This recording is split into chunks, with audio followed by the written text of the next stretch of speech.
Imagine a desert-living reptile, a glossy lizard, gliding through the sand. Hard to see, of course, because it is so secretive. Picture a vivid green python, easing its way through the lush, fertile canopy of a rainforest. Again, difficult, with so much green on green. Then think of a tortoise ambling across a warm Mediterranean shrubland. But for the faint rustling of vegetation, even that's hard to tell. There are, of course, very good reasons why it is hard to find reptiles like these. They don't want to be found. Perhaps unsurprisingly then, they certainly don't want this. This is the Terroristica, the Hamm exotic animal market, so called because twice a year the town of Hamm, Germany, plays host to possibly the world's largest, and one of its most controversial, car boot-like sales of exotic wildlife. Cramped and inappropriate housing, stressed and suffering animals, reckless handling, risks of cross-infection, and disease risks to human and agriculture are just some of the major issues that go hand in hand with the event. Around 10,000 wild-caught and captive-bred animals are offered for sale here, some from typical pet shops, others from elusive traffickers identifiable only through websites and email. Captive breeding remains economically unprofitable for a large number of reptile species. Hence, the majority of these species are still coming to Europe from the wild. So greedy is the appetite for wild animals at the event that species unknown to science have also been found on sale. And now, the scale of the market and the volume of its problems are attracting international concern and criticism. Terroristica has opened its own box of snakes.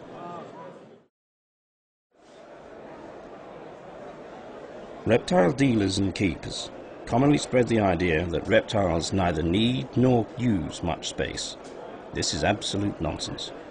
Not only do reptiles lead active lives, often over large areas, but even if stationary and resting, they need to change body posture and position, for example, to stretch out as part of their own well-being. Of course, stretching out is not an option in a cage that's shorter than the animal itself. The relatively docile nature of these lizards make them popular. Although many people keep lizards in cages like these, it is overly restrictive and highly inappropriate, failing to permit spatial and many other behavioral and physical needs. Should a small cat or a dog be forced to spend its life in an environment like this, the captor would face harsh condemnation and maybe also prosecution. And as we'll explore, because of their biological programming, it is arguably worse for reptiles to be caged than dogs or cats. But if you think that's bad, then look at this. This lizard is forced to remain bent just to fit in. A baby turtle is seeking land on which to rest, but there is none. These turtles, struggling to escape their cramped conditions, are reminiscent of the deplorable food markets of Asia.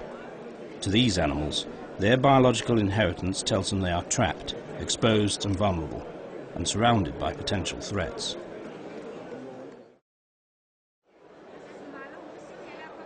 Handling a wild species is very different from petting a domestic animal like a dog or a cat.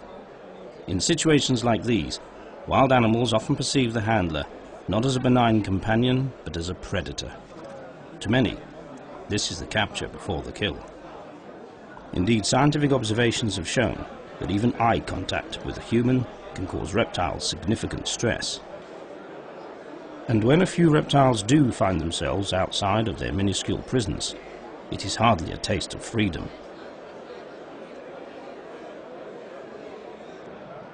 Here, athletic reptiles try to struggle free and escape.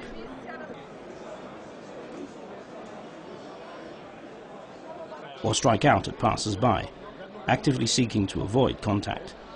But striking at the glass can also cause facial injuries to the snake.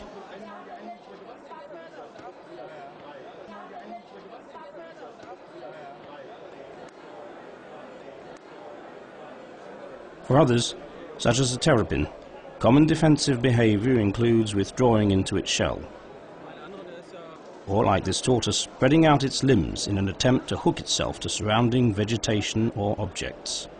But these measures are no defense against the animal dealer and the ever-ready cash register. No! You sure not this one? No! Give me 10, I give you 5. No! Can you do this? No. Give me 5. Yeah.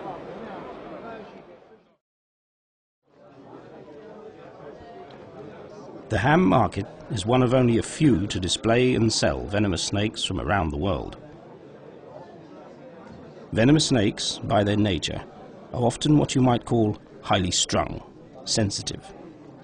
The inability of the poisonous snakes to escape the invasive conditions likely adds to their stress and arousal. And the close proximity of poisonous snakes to the public, along with the flimsy containers, is bad enough, but weakly taped down lids are a disaster waiting to happen. It isn't difficult to imagine someone accidentally falling onto one of these stalls, with who knows what consequences. It is yet another example of the complacency and disregard for both animal and human well-being endemic at the event.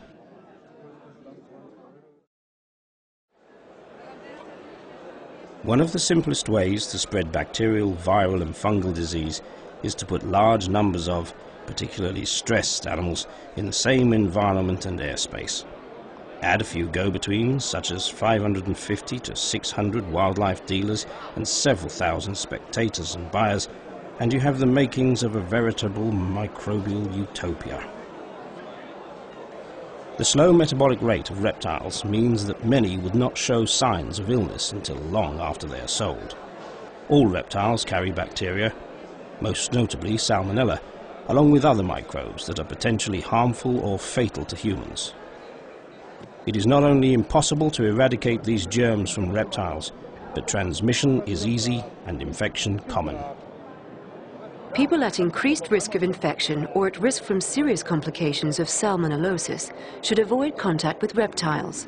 This includes children less than 5 years old, pregnant women, the elderly, and those with impaired immunity.